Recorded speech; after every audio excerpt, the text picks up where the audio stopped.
Alrighty, guys, how is everyone doing today? My name is Chris Allen with Chris Allen VGC. Today, I'm just going to be doing a little bit of, a little TED Talk type of deal, going over my experience in Players Cup 3.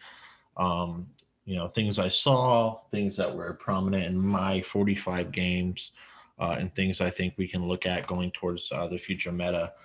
So for anyone who does not know, I ran a trick room Sun team. Basically, I led Torkoal and Venusaur as my Sun version. I led Rillaboom. I went Choice Band Rillaboom. I probably should have went with Grassy Seed or Grass Seed, Miracle Seed, whatever the seed. I went Urshifu Dark with a Focus Sash. Venusaur I had Wide Lens on for accuracy for the sleep powders. Torkoal had Charcoal, and my last two was Dusclops, Eviolite, Trick Room Shenanigans with Glastier with a weakness policy. First thoughts on my team. I did not put Protect on Glastier. I actually grabbed the wrong one when I registered.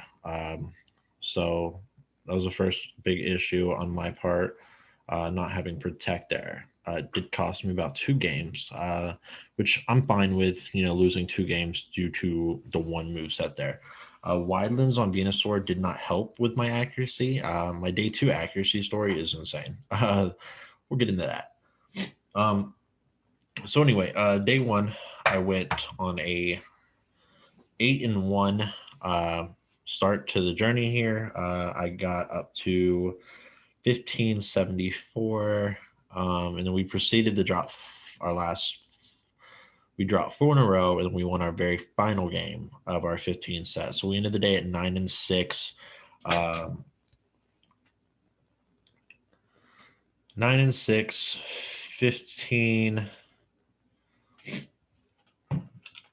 I don't know. 9-6, 15, 34. Oh no, 9-6, 15, 64. By the time I think we ended the day, or 30, 54, something like that. Uh, yeah, not the greatest, not the worst, um, at all. So that was our day 1. Throughout day 1, I saw double a couple times. Saw a lot of Finny switch-ins, which the Finny was really cool because a lot of people who did saw they would bring Finny in the back and switch it in to avoid sleep powder. So then I would just max and depending on what their other Pokemon was, I would max and Vine Slap the Finny and just get a KO on the Finny switch in prediction. That happened a couple times for us. The biggest issue I had was dual pressure from my opponents, right? So stuff like Zapdos, stuff like Moltres, that was a little bit of a problem.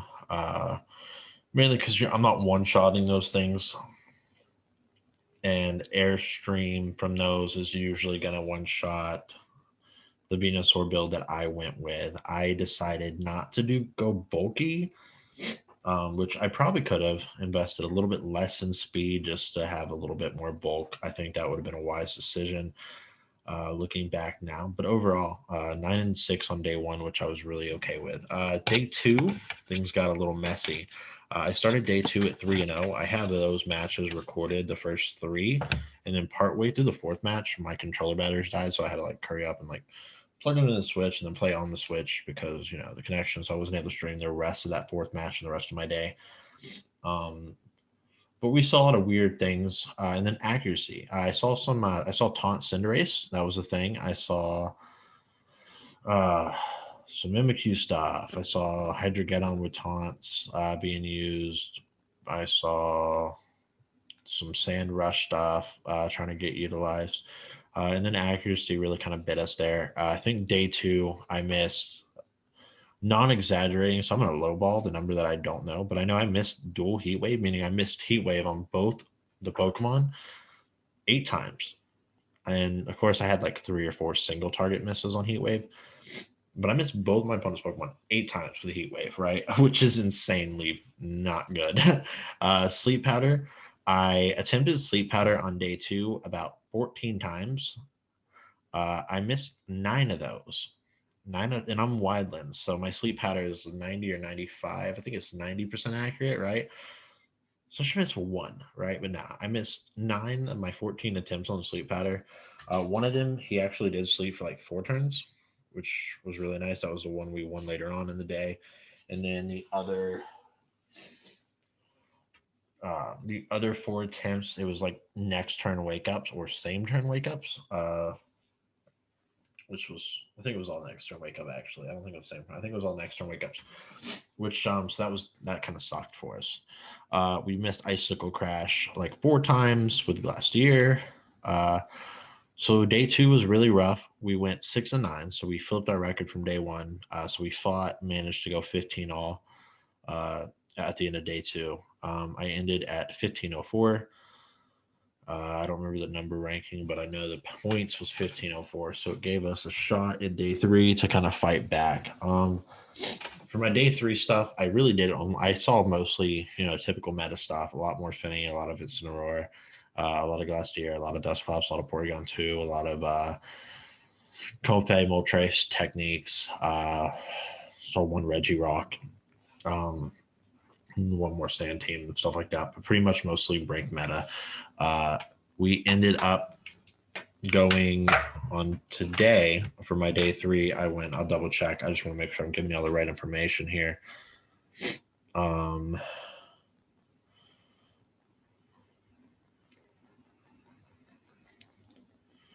had a really, really good run for day 3.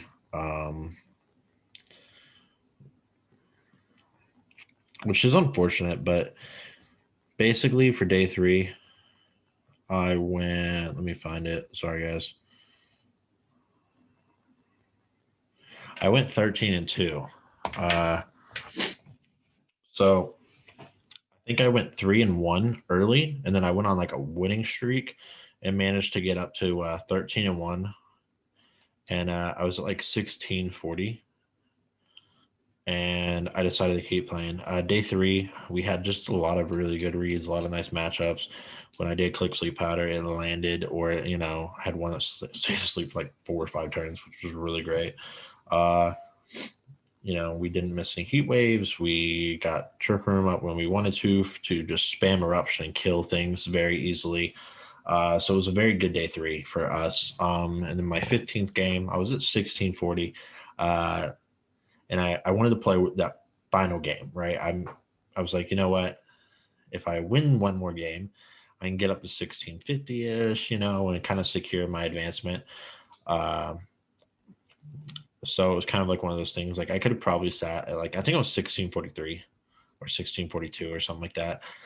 But basically, yeah, I just wanted to kind of battle that final game, right? If I win, and I was on a hot streak, right? This is how never listen to your gut. My gut was saying do it, don't do it. And my gut was like, don't do the Suns battle. Stay at 1640, wait it out, and look at how the points end up in the last hour of the tournament, right? But I went ahead and played it. I did lose it to someone who was ranked like 1497. So we dropped to like 1604. So it did end our player cup run officially with that final match. If we won it, we would have, got a couple more points.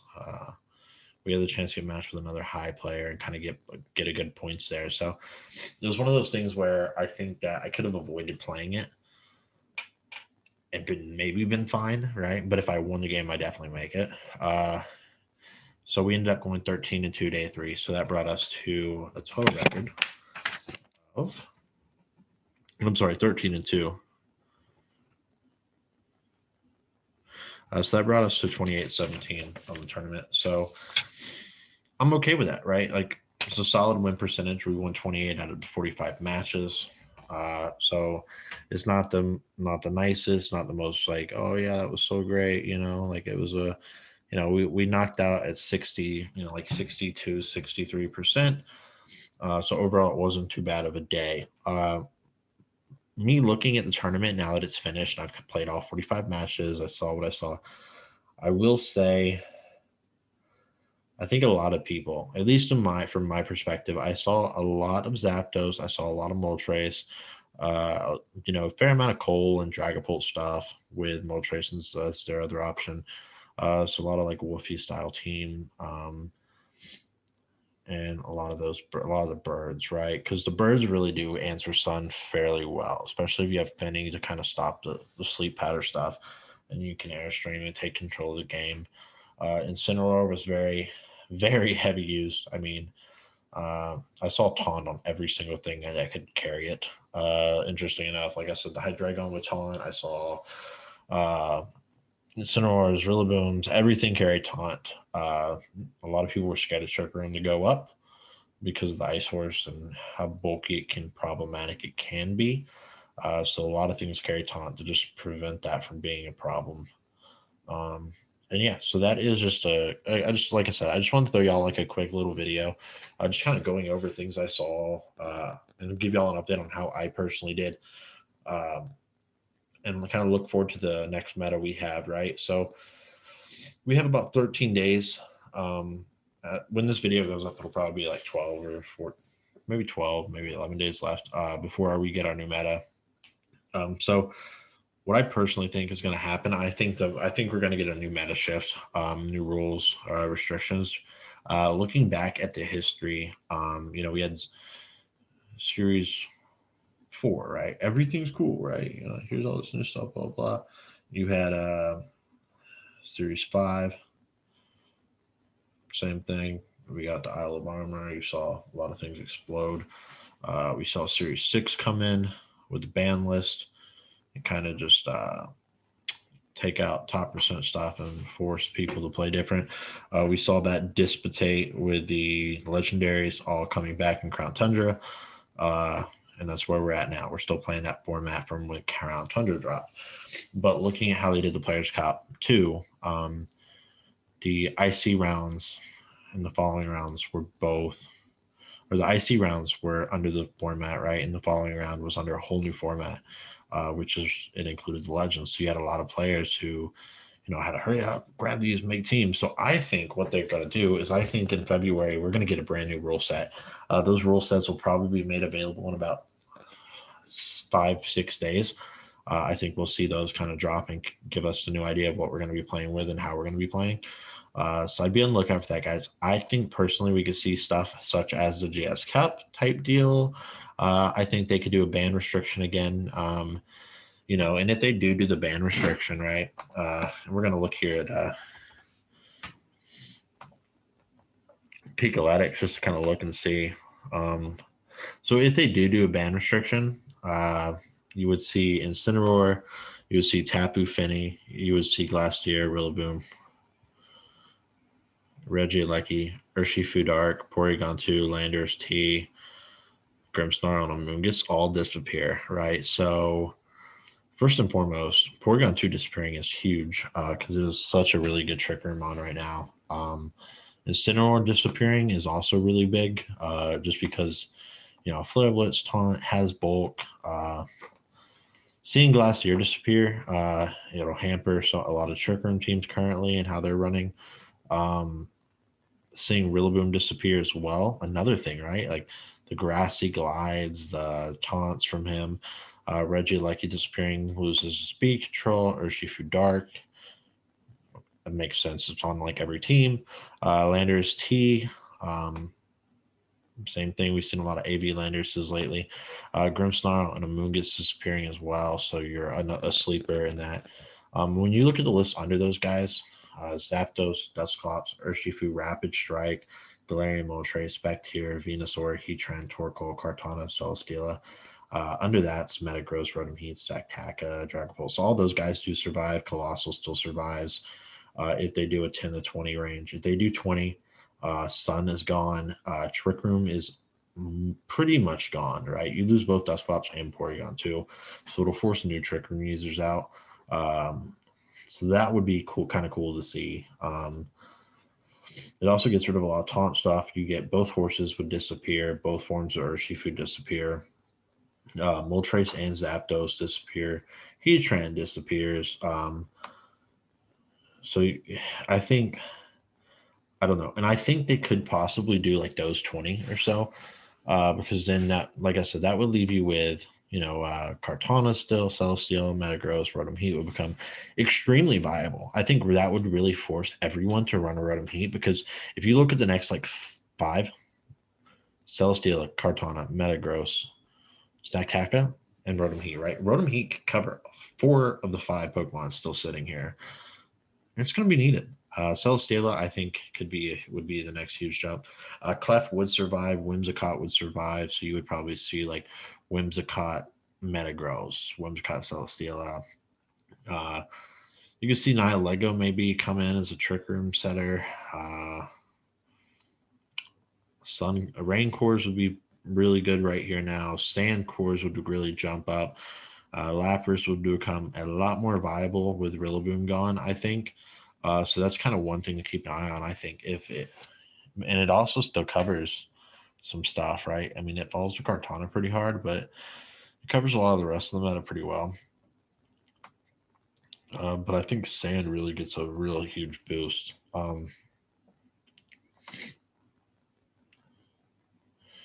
So I think it could be that. I also think they could restrict how many legendaries are allowed on your team in ranked. I think that's a little bit harder, but I do think that would be a little bit harder for them in like the data aspect to program how many legendaries are allowed on your team.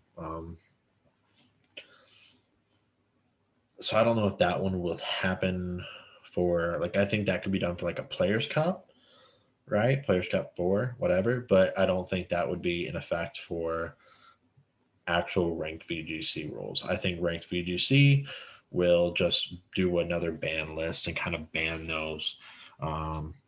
And like I said, if they banned the top 20, they're getting rid of Trick Room basically because they're getting rid of both the 2 most popular setters. They're getting rid of Incineroar and Rillaboom, who are 2 common starters on almost every team. They're getting rid of the Regieleki spams, the Urshifus, their Tapu Finney's gone, right? So there goes your terrain with Finney, and Finney's bulky annoyingness. You're losing a Moongus for Follow Me Spore stuff. You're losing Screens with Grimmsnarl. You're losing Zapdos and Moltres. You're losing Spectier, and you lose Sun, right? Like you lose a lot. So I think the answers to that, I think the most common stuff we're going to see kind of pop back out. I think we'll see a lot of rain. I think we'll see a lot of rain. I think a lot of sand. I mean, there's a lot of really nice sand sets. Like I had a match tonight where I used Nihilego to set sand with Clef for Follow Me, and then just had Dracovish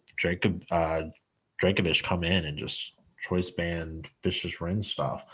And Nihilego at that point is already boosted pretty well. So that could be a really solid team, I personally think.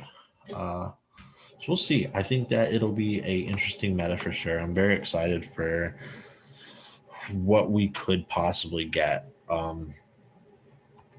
It's going to be interesting, guys. Let me know in the comments what you would like to see with the meta kind of shift in February. Would you like to see usage bans like the 10? Would you like 20? Definitely no more than like 20 because that's a lot, right? That's so many combos right there. But yeah, would you like to see like 10? Would you like to see 20? Would you prefer them to limit legendaries? Would you prefer them to just ban like one piece of certain combos, right? Like get rid of Cole, leave Dragapult, get rid of Venusaur, leave Torkoal, get rid of Glastier, Spectier, but leave the 2 Trick Rooms and kind of revitalize some older stuff. So let me know in the comments what you guys think, what you guys like to see, and yeah, I'll give it a look and I'll comment back and let you know what I like about your ideas, and maybe we'll help Pokemon figure out what to do. Right? Thanks for watching.